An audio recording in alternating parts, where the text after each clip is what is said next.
Congress is identified today with the Gandhi family, with a certain dynastical style of running the party. Even Rahul Gandhi is questioned largely because he's seen to be an entitled dynast. Do you believe the time has come to break away from that? Is this a candidature endorsed by the Gandhi family, by Rahul Gandhi? No, no candidate has been endorsed by the Gandhi family. They've taken a very, very constructive view that says that election is good for the party, that the more the party workers get a chance to express their views on this, the more the party will be strengthened, and that they themselves will stay neutral and above the fray.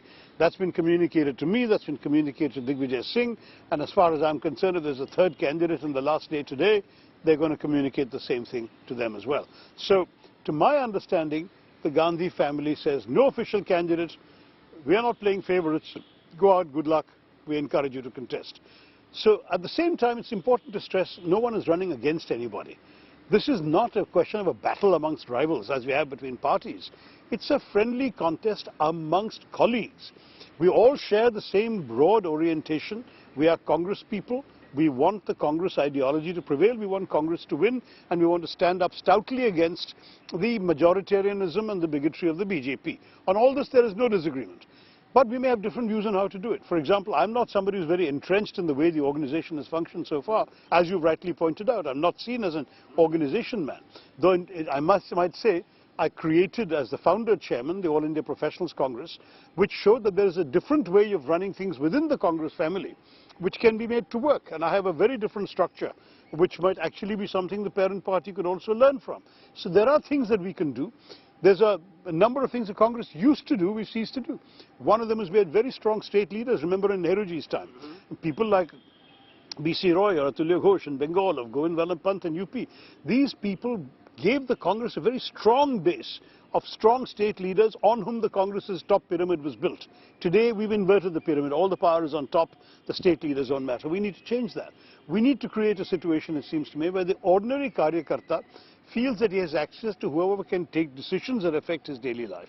And frankly, at the moment, many people feel they haven't got that opportunity, they're disempowered. So let's try and change all of this.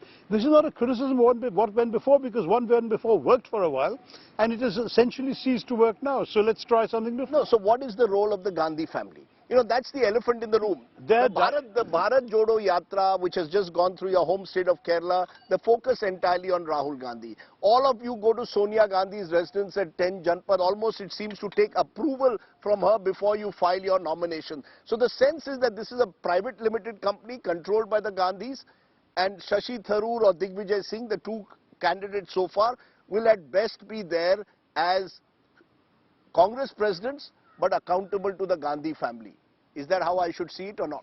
No, look, the DNA of the party is inextricably linked to the DNA of the Gandhi-Nehru family. There's no doubt about that.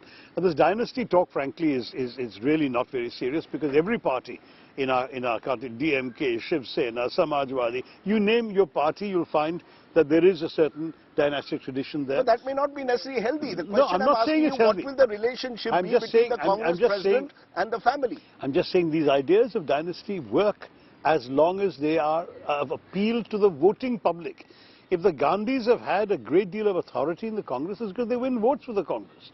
That people love them. And let's face it, even Rahul Gandhi, whom you're all busy criticizing, you should have seen the public adulation that met him at every step while he was walking in Bharat Jodo. We can't just completely close our eyes to this. There is a tremendous appeal still. Sure. Now, Rahul Gandhi has chosen not to translate that appeal into being president of the party. That's his privilege.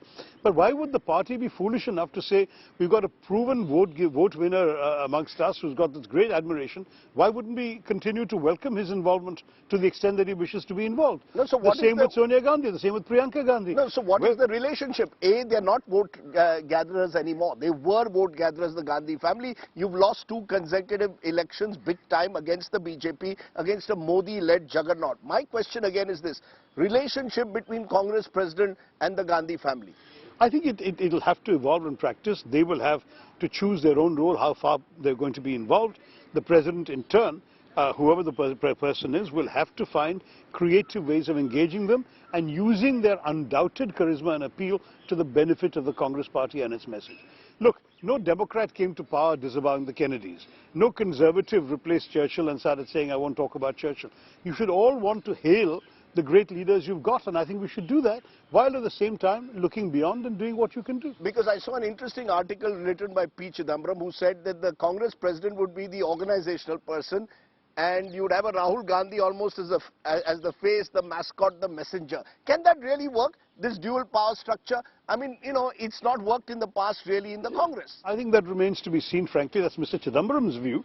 I think ultimately what I'm talking about is a far more collective decision-making process, where what evolves will emerge as a consensus of, for example, the working committee, part of which will now be elected as the Constitution provides for, and as part of a process in which we open up the consultative spaces in the party. We want to see a party democratized from block level, district level, state level, and up to the national level.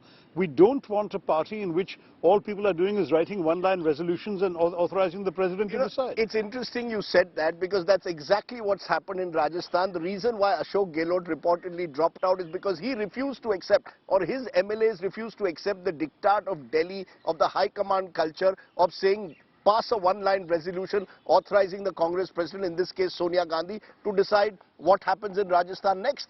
And that created the friction, which has meant that Mr. Gehlot, in a sense, has had to apologize to 10 Janpath and move on. My question is, Shashi Tharoor, you seem to be living in an illusory world. The reality is very different. You're creating an idealistic world of decentralized Congress, of Congress democratized.